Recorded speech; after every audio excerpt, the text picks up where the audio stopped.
Asambleísta Liliana Durán.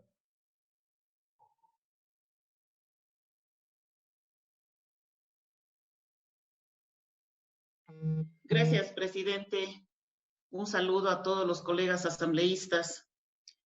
Este 1 de mayo sí fue diferente. Quiero saludar con mi corazón a las trabajadoras y trabajadores de la patria, de manera especial a los trabajadores de la salud. También a quienes de forma abusiva e ilegal han sido despedidos, dejándolos en absoluta indefensión junto a sus familias. A ustedes me quiero dirigir. Pongámosle ñeque, esto pronto se acaba. Un pueblo ignorante es ciego de su propia destrucción. Así lo dijo el libertador Simón Bolívar. Está claro que no podemos contar con aquellos a quienes, a través de un engaño monumental, elegimos en las últimas elecciones presidenciales. Bueno, con aquel, porque él mismo se encargó, con la ayuda de sus contratantes, de cambiar a dedo desde el vicepresidente, y en su paquete venían ya unas alianzas con sus respectivos intereses, que en esta asamblea se están mostrando de cuerpo entero. Ejemplo, el modelo económico de Creo, con Martínez, representante del Comité Ecuatoriano, ha fracasado. Si Moreno hubiese respetado el plan de gobierno ganador, no estaría desmantelado el sistema de salud. Tendríamos institucionalidad para enfrentar esta crisis. ¿Quién no va a ayudar? Mejor no estorbe. Con esta frase, Lenín Moreno confirmó el envío del proyecto de ley orgánico de apoyo humanitario, con carácter económico urgente, en medio de rumores de muerte cruzada, como herramienta política de presión a la legislatura. Su nombre revela el objetivo, pero no a sus auténticos beneficiarios. Esto confirman ciertas sospechas que iniciaron en redes sociales. Actores empresariales primero exigieron la flexibilización para prescindir de sus trabajadores en medio de la crisis sanitaria. Luego vinieron los despidos masivos en empresas como Confiteca, Edesa, La Hora, Colonial, Canal 1, Diario El Universo y cientos de muchas otras empresas. Existen ya en el Ministerio del Trabajo más de 1.800 denuncias por despidos intempestivos. Hoy mismo, 1.500 trabajadores del área de educación han sido desvinculados. De la misma manera, el Ministerio de Educación, mediante un memorándum, el 1956, dispone reducción de 2 escalas a los profesores y trabajadores de la educación. Esto, señores, es inconstitucional. Es evidente que este proyecto fue elaborado entre gallos y medianoche, con ligereza, sin respetar los mecanismos legislativos, ni el marco legal, con el único afán de que la Asamblea pula una propuesta que llegó mal estructurada, con una improvisación evidente. Ahí la explicación por la cual, una vez más, el pueblo paga los platos rotos. La situación pinta un retrato donde se contemplan solo a los empresarios. Motivados por la crisis y las deudas acumuladas por años, rompen la norma legal del trabajo. Y al no disponer de un marco legal económico para provocar devaluaciones y competitividad regional, fácil desvinculan a sus trabajadores. Luego, en un campo de flexibilización de normas, pueden renegociar con ventaja el costo de la mano de obra. Esto es demasiado burdo.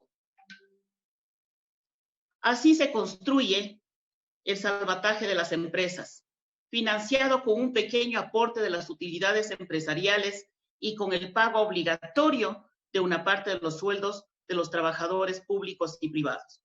Dicen por 9 meses, y que en el caso de los empleados públicos que ganan más de $1,000 al mes, será permanente, lo que equivale a una ilegal rebaja de salarios, según lo apunta este proyecto en su 4ª disposición general.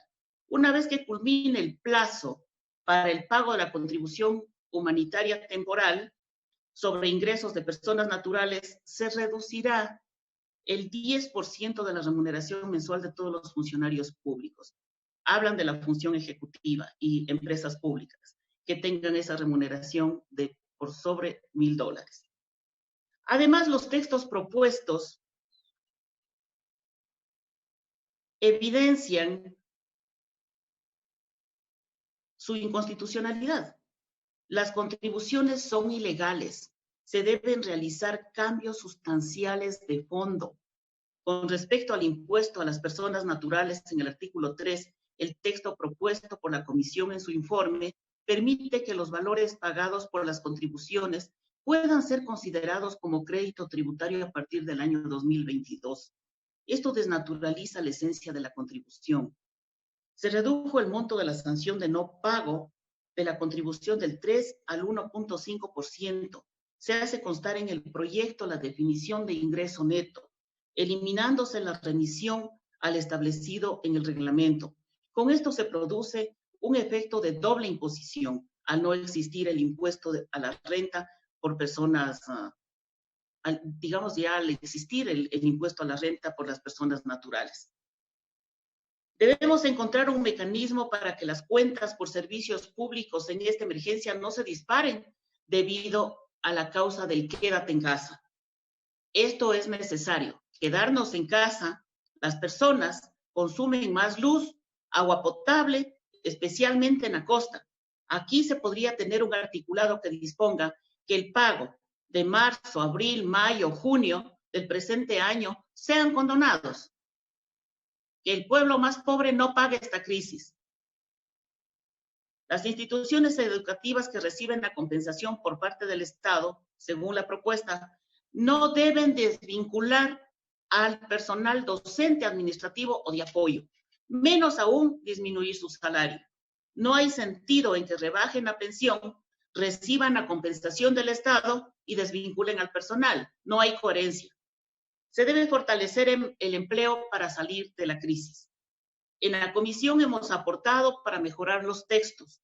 No obstante, es lamentable que la comisión no haya fortalecido el articulado en el ámbito laboral, haciendo esfuerzos para impedir los despidos tanto en el sector público como en el sector privado. Todavía podemos ser mucho más fuertes con la protección al empleo público y también al empleo privado. Se podría haber incorporado algunos textos adicionales al articulado. Por ejemplo, añadir un artículo que prohíba la eliminación de plazas de empleo del sector público. Respecto al sector público, muy bien lo expresa el artículo 225 de la Constitución de la República del Ecuador, por lo que resta del año 2020 y del 2021, no podrá ser objeto de disoluciones, fusiones o eliminaciones, ni concesiones, esto con el fin de garantizar el derecho al trabajo de quienes laboran en esas dependencias, organismos y entidades. Debemos actuar con mayor rigurosidad frente a la necesidad de sostener el empleo. Por lo tanto, en lo que resta del año 2020, correspondiente al año 2021, queda prohibida la desvinculación de los trabajadores del sector público que se encuentren bajo la modalidad de contrato ocasional o nombramiento, sea provisional o definitivo. Los propietarios de algunas empresas con diferentes tipos de giro de negocio han decidido dar por terminada la relación laboral con sus trabajadores, invocando el artículo 169, numeral 6 del Código del Trabajo. Para que se configure dicha causal de terminación de contrato de trabajo, es necesario que la empresa, por causas de fuerza mayor, deba cerrar definitivamente, no de manera temporal, su negocio. Es decir, para que la fuerza mayor se configure en causa de terminación de relación de trabajo, la fuerza mayor debe comportar una imposibilidad definitiva de ejecutar la prestación, pues la imposibilidad temporal no daría lugar a la terminación de un contrato de trabajo. Por lo tanto, la decisión de aplicar el caso fortuito como causal de terminación del contrato con los trabajadores resulta violación de los derechos laborales. Es inconstitucional. Es también, en consecuencia, ilegal e inconstitucional, insisto, además regresiva de derechos, por lo que los trabajadores así notificados deberán ser indemnizados por despido intempestivo. Sin embargo, de ello también quiero mencionar que existe jurisprudencia. Quiero decirles a los trabajadores de todas las empresas que he mencionado que han sido despedidos, hagan uso de este artículo y hagan uso de la jurisprudencia creada. No se queden quietos, defiendan sus derechos. La sugerencia es incluir como artículo enumerado que interpreta el numeral 6 del artículo 169 del Código del Trabajo de la siguiente manera. Se entenderá que la causal determinación de la relación laboral Un por minuto, casos de asambleísta. fuerza mayor procede únicamente cuando la imposibilidad de ejecutar la prestación es definitiva.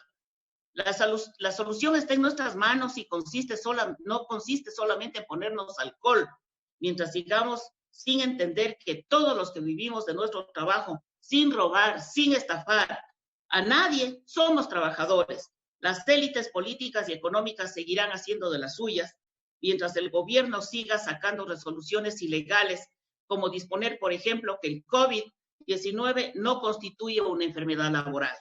Los médicos continuarán muriendo, con la diferencia de que a partir de la emisión de este documento, ahora sus familias quedarán desamparadas.